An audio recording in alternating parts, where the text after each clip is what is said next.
Oh, wow. All right, we're up. Very cool. Um, Started this a couple minutes early just to make sure that it would work. Um, so, for anybody who is there watching, I'm going to start the actual content in a minute. But until then, just say hello. And I actually do. I have to start this a particular way. I know it's just.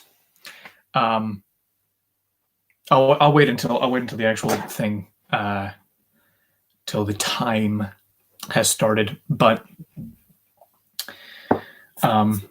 basically, just all the insanity that's going on over the water in the States just boggles my mind.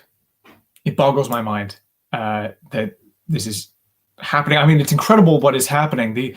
I'm a huge fan of College Humor's Dimension 20, plugging them in here, and they postponed their weekly game in order to do a fundraiser, a live event, and I'm a huge. I find that hugely noble, and wish that I had the platform to do the same. They had a goal of $10,000.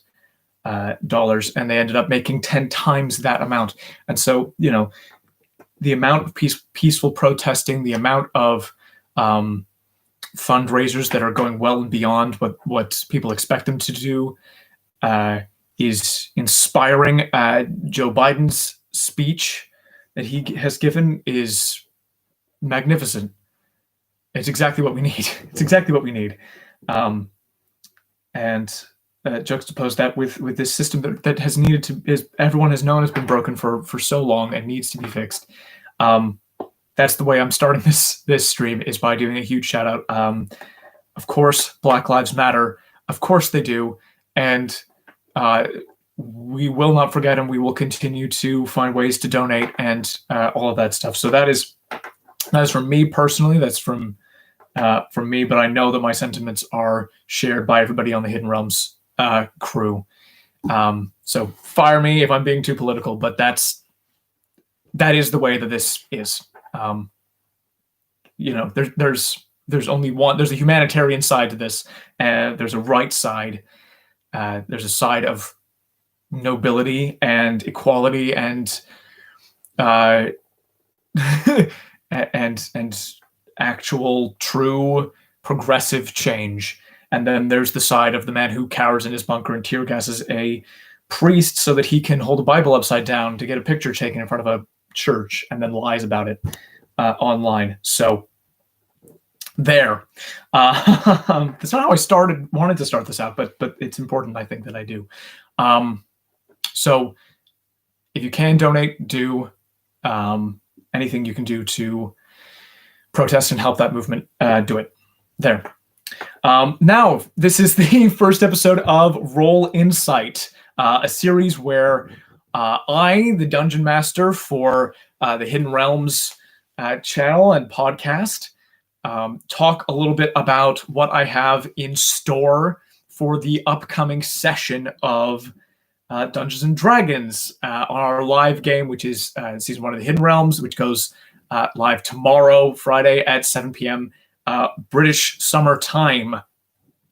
So for all of you over, over in Canada and the States, at least closer to us, that's a 5-hour difference. So it's kind of mid-afternoon for you guys. So the idea I had with this series that everybody had was that I talk a little bit about what I have prepared, a little bit about what I expect to have happen, any scenes and things that I have prepped. I know with some games of D&D, it's as simple as I prepared an encounter and you want your players to punch things. And with this one, it's been a little bit different. I have, for the last 5 episodes, treated them a little bit more like episodes and had a bit more of a an idea of what scenes were going to happen. Still with huge room in there for the players to do whatever it is they were going to do, but definitely, we start off on Saigalia. I've got to get everybody to Volpikar, so we're going to do a scene with everybody with a god who has chosen them, and then they're going to move. The story's going to move. The thing with the bone chimes didn't have to happen in episode 1. But I was like, probably somebody's going to get a low enough roll that the bone chimes are going to happen. So this is to get a little bit of insight into the DM's head and to what I am thinking going into a session rather ahead of time, and then people can juxtapose what I say here with what happens in the episode, and hopefully that is humorous and fun. And hopefully I don't spoil too much, but I am going to spoil enough for my players not to watch this. So if you're watching this, my players, go away. This is not for you.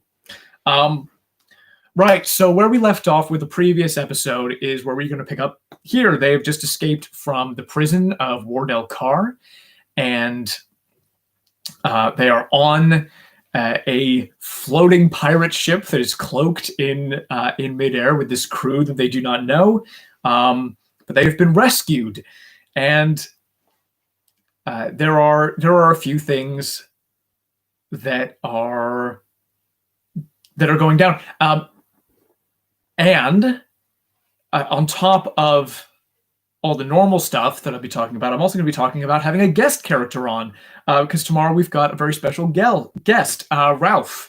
Ralph is going to be on, and so talking a little bit about the prep that we've done and what it's like to have a guest character on here. So I'm going to get right into it. Talking with Ralph was really interesting. We'd been talking for a while. I've been saying, I want you in my game. It'd be really cool to have you on the show. He, in a few weeks' time, is going to have work stuff, so he's not going to be able to continue with the stream. So having him in for a shorter 3-4 episode arc seemed like the best thing to do.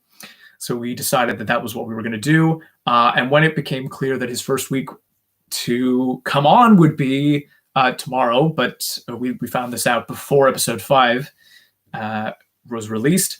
I'm like, okay, that informed a lot of the stuff for episode 5. It's like, even me and's going a little bit longer. We got to get everybody out of this damn prison so that we can introduce his character. And what that involved was Ralph and I had a conversation about what he wanted his character to look like. And that informed what kind of an arc we wanted to go down. Well, I designed the arc, but he is super into dungeon crawling stuff. And I'm not the best at dungeon crawl stuff, but the atmosphere of dungeons and the underground and the underdark and stuff like this, kind of the atmosphere of that is very appealing to me, and the idea of having combat in like closed quarters and people like using the environment to their advantage, all of that really appealed to me. So I was more than willing to do that. And then the question became, all right, so how do we make this feel natural with the story that the characters are on? I don't want to spoil too much about what Ralph's character is, but he's we made him kind of a specialist in a particular field, dealing with a particular kind of enemy.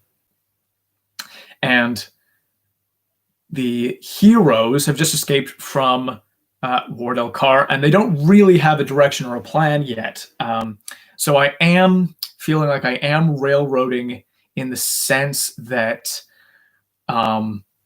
there is kind of a, the main storylines in video games are people giving you quests, and that's what I feel like should be the case in Dungeons and Dragons. Is somebody gives you a quest, and you're like, yeah, I feel like doing the main storyline, even though there's a lot of wiggle room for players to do whatever it is they want to do. And so there's a particular direction. There's going to be some people they've got to kill and an item they've got to get if they want to, and which they will be able to use to save the Pelor, save their god. And who do they need to help them get there? Well, they need a specialist, and the specialist is going to be Ralph's character.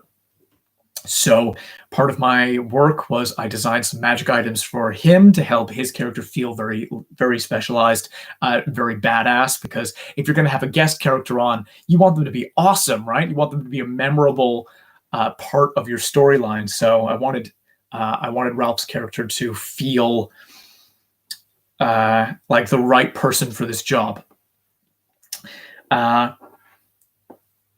In terms of some of the other stuff that I've prepared, these guys are going to be going. I've got a Vulpicarian map. Well, here. I'm actually going to move this so that I can grab my Vulpicar map, which is just behind the screen.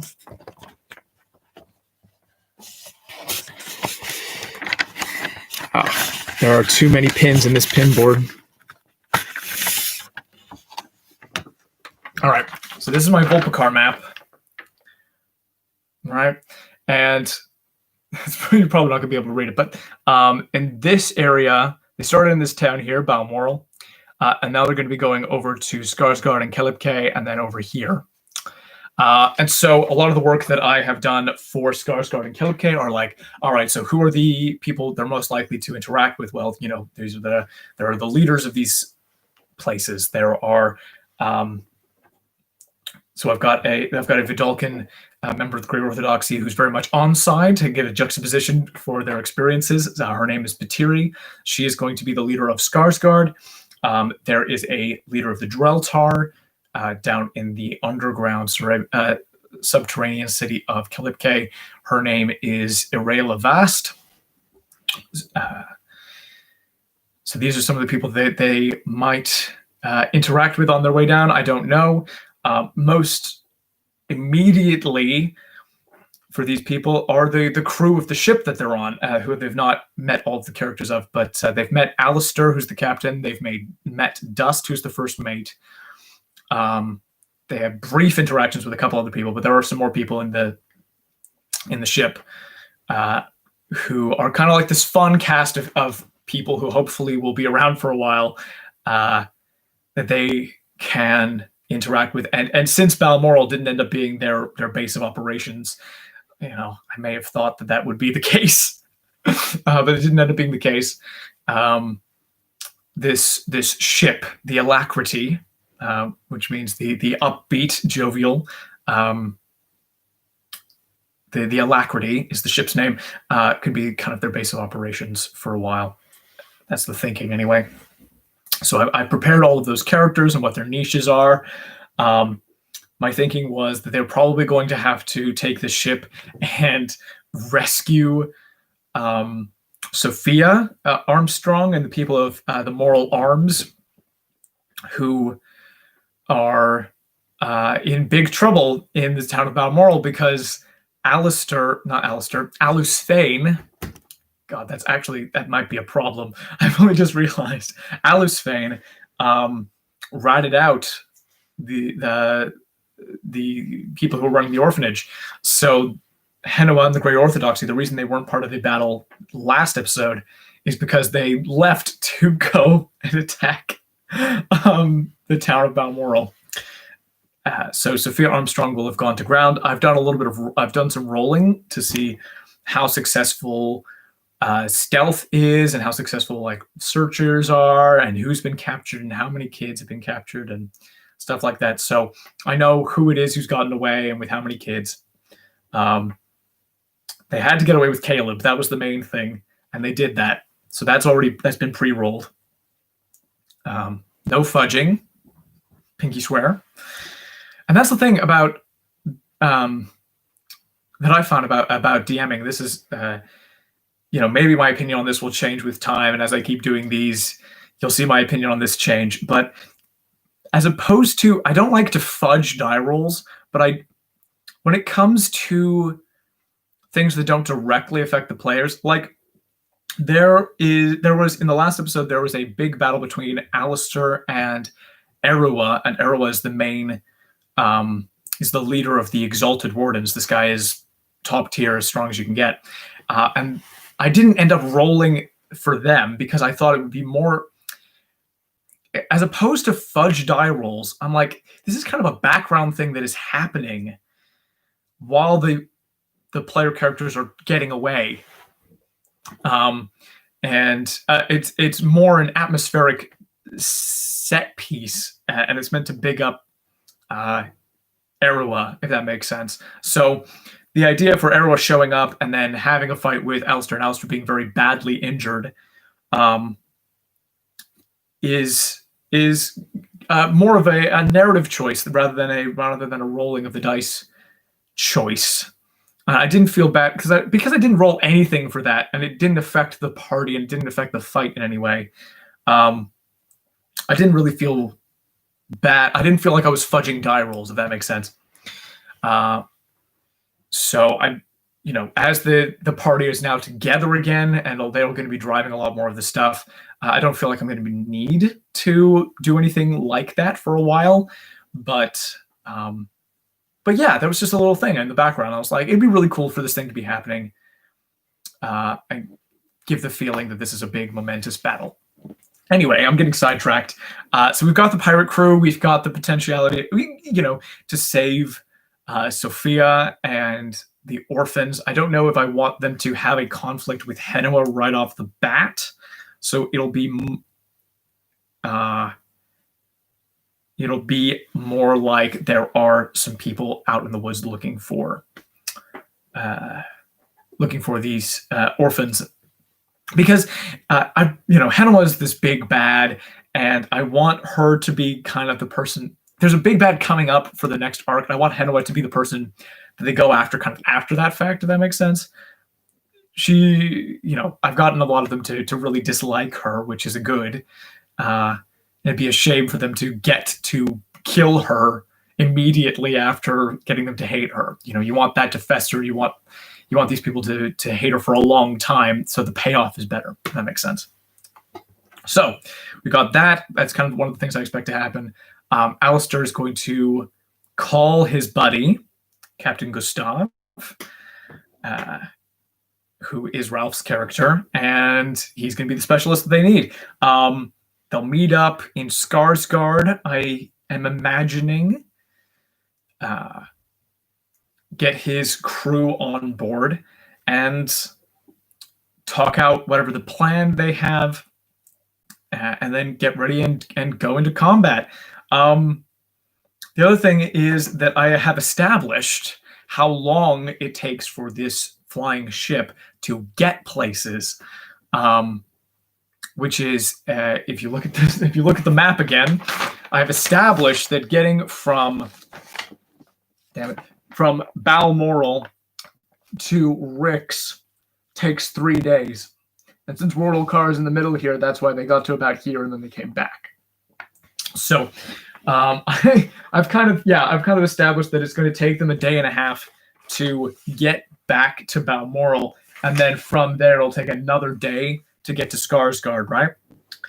So I have set up the potentiality for a training montage where the characters will get to train for a while, and then even then from Skarsgård to wherever they're going is going to be another day and a half, so they'll have a chance to train with Captain Gustav as well.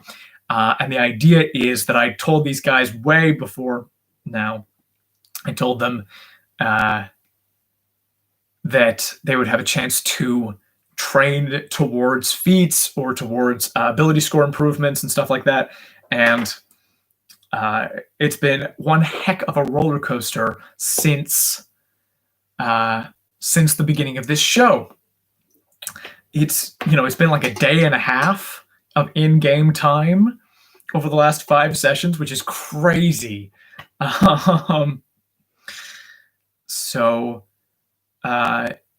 Yeah, and it makes a lot of sense. They're going to be going into a very dangerous situation. I want these guys to feel like their characters are getting stronger, and actually to be stronger, because I'm going to be throwing some very difficult fights their way.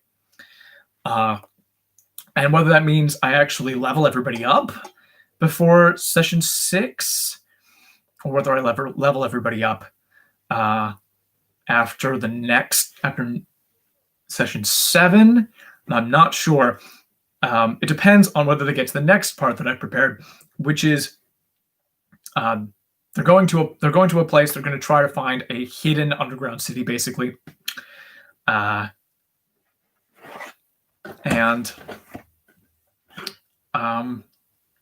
there are a lot of NPCs on the hero's side, which I see.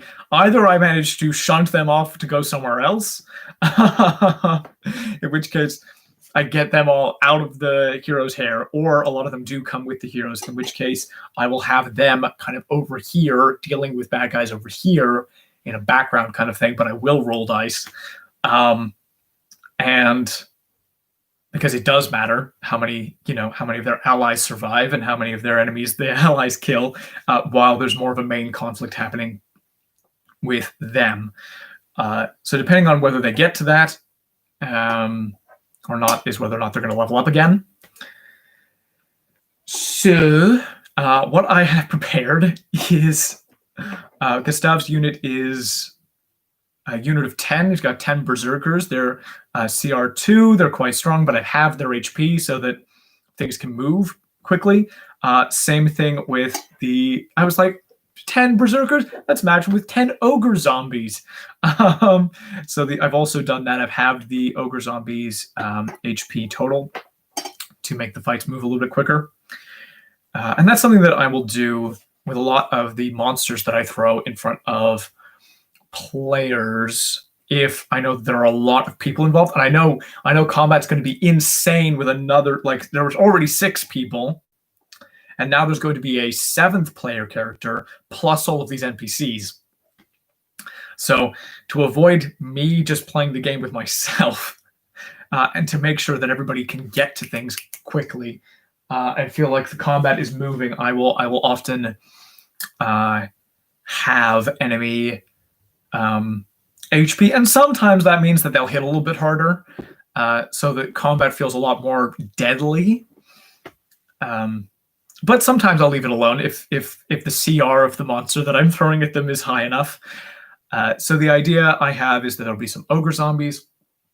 They'll get hit with a Cambion and an Oni, and then depending on how much time we have and how everybody's looking, I will throw a Wraith and some Shadows at them to close out the fight. And the thing about that is those are actually, I'm ending off with weaker enemies, but the idea is that if they're, low on spell slots, if they've gotten beat up, the feeling of overwhelming numbers in their enemies and the feeling of the fact that they are up against an army of undead, like this unending was just waves and waves of enemies, can get them, quite harrowed, if you will. One thing I am going to bring up is in-world consistencies, like the Faceless Hunters and things like that. The Faceless Hunter that has been attacking them has programming. It's a construct, and it has a particular set of commands that it follows. And the only reason it attacked the players at the beginning of the campaign is because one of these wights, one of these undead, called it, basically. They called one of these things nearby, and then it sensed the nearest source of divine magic, and strongest source of divine magic, which was Whatsit, and went after Whatsit. There is a reason that the Faceless Hunter is not going anywhere near this next place that they're going. There is a reason behind that. And I'm not going to spoil what that reason is here, because the balance I want to walk with this show going forward, and I'm not sure how well I've done this time around. I'll watch it back and see. But the idea is that I can give you insight into how my brain works and what I'm preparing for each session and what I think will happen, what I don't know. I don't know what will happen. Without and give you an idea for where I think things will go without spoiling things too much. So you'll have an idea, but what the player characters are going to do, what the character interactions are going to be like, what I expect from this upcoming episode ultimately is that there will be a lot of character interactions. We'll get a chance to get a feeling for Antonio's new character, Rhydon, and the relationships between the crew and stuff. There'll be some planning that goes on. It feels like it's going to be a character-heavy episode, and what that means is a lot of the improvising is on the players to do. And so I have a loose railroady structure, but the actual content of the episode is very much in the hands of the players. Cool.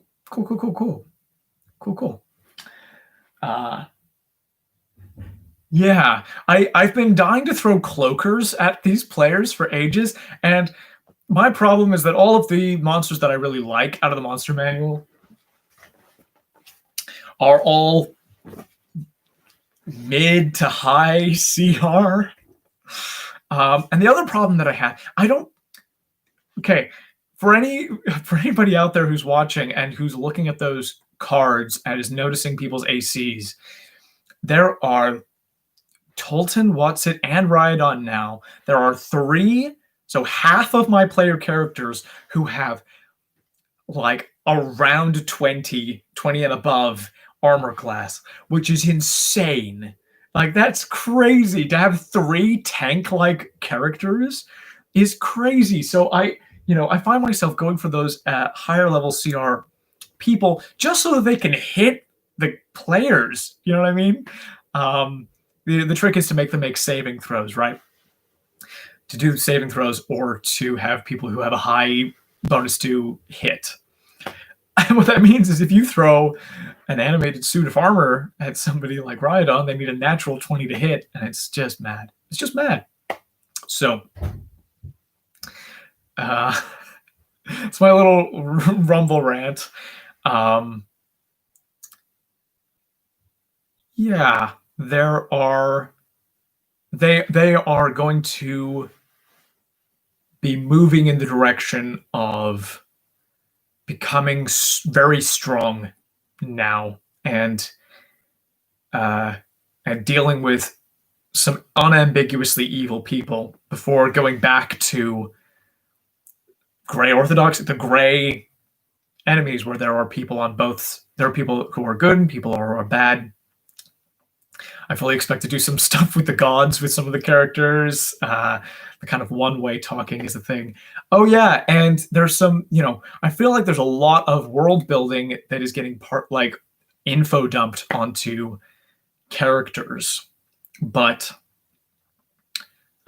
there's some more info dumping that has to happen. There are languages. There's a particular kind of magic that I've been introducing that Tolton has been researching. Depending on how much research he does during his training period, is whether I'll let him know that as a language. This is a chance for people to rest up, for people to, for Tolton to get his Steel Defender back, which is a big part of his character. And I know I took that from him, but things needed to be dire. And now the characters get to feel like they are up against dire odds, but they are the ones bringing the fight, if that makes sense, as opposed to being swept away along on other missions and things that other people impose on them. It's like now these guys get to be the ones with the plan.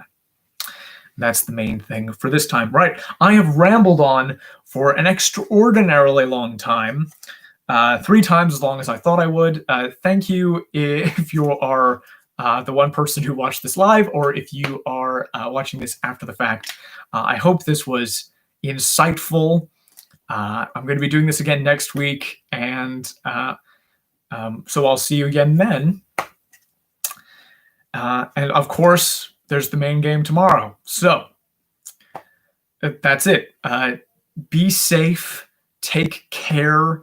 COVID-19 is still a thing, people. So please, if you are not a frontline worker, and blessings to those of you who are, stay at home. Keep 2 meters apart. Be safe. I hope everybody's okay. There's a lot going on in the world right now, and there's a lot of upheaval. So take care. My prayers and best wishes to all of you out there. And that's that's it. Put a damn period at the end of your thoughts, Josh. Damn it. See ya.